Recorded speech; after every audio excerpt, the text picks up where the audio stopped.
Have you ever checked your fixed deposit interest and wondered, wait a minute, why has the bank deducted tax from my money? Especially when your total income isn't even taxable. Well, that's exactly why Form 16G and 15H exist. And now there's a big change that you need to know about. The government has replaced both forms with a new form called Form 121 from the current financial year. So if you have fixed deposits, recurring deposits, post office deposits, EPF interest or any other interest income, this video could save you from a lot of unnecessary TDS deductions. Let's start with the basic problem. Banks don't always know your total annual income.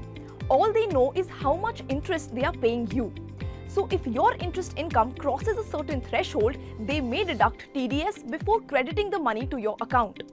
Currently, banks can deduct TDS if interest income crosses 50,000 rupees a year for most individuals and 1 lakh rupees for senior citizens.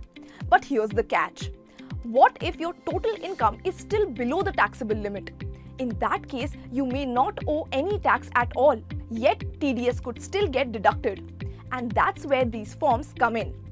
Form 15G and Form 15H were essentially declarations. You told the bank, my total tax liability for this year is 0. Please don't deduct TDS.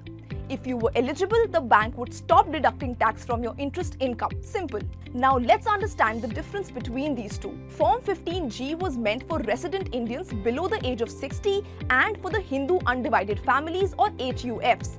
But there was an important condition.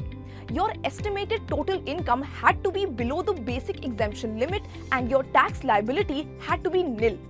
Now, Form 15H, on the other hand, was specifically designed for senior citizens aged 60 and above. The rules were more relaxed.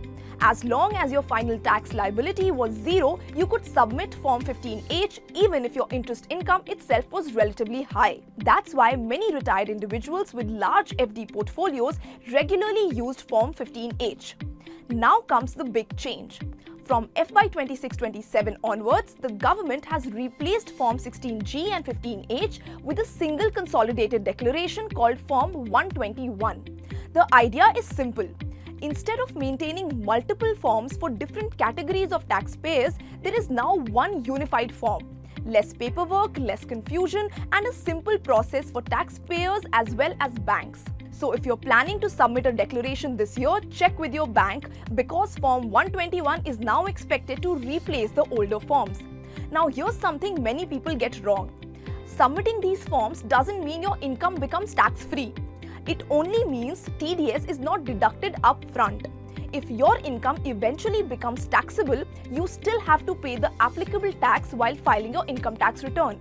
That's why you should never submit these forms unless you are genuinely eligible. Giving incorrect information can attract penalties under tax laws. So where can you submit Form 121? Most banks allow online submissions through net banking. You may also find it through the income tax portal, post offices, financial institutions and other organizations that pay interest income.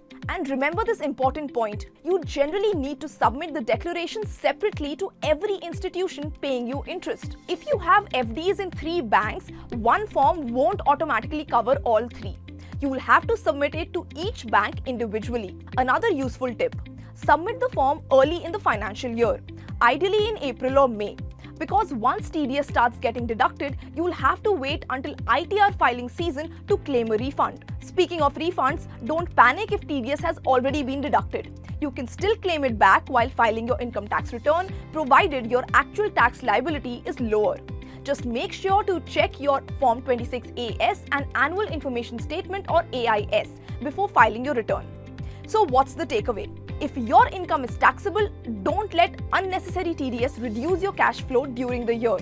Understand whether you're eligible, submit the correct declarations, and if you're confused about whether Form 121 applies to you, check with your bank or tax advisor before filing. Because a simple form submitted on time can save you from waiting months for a tax refund that was never supposed to be deducted in the first place.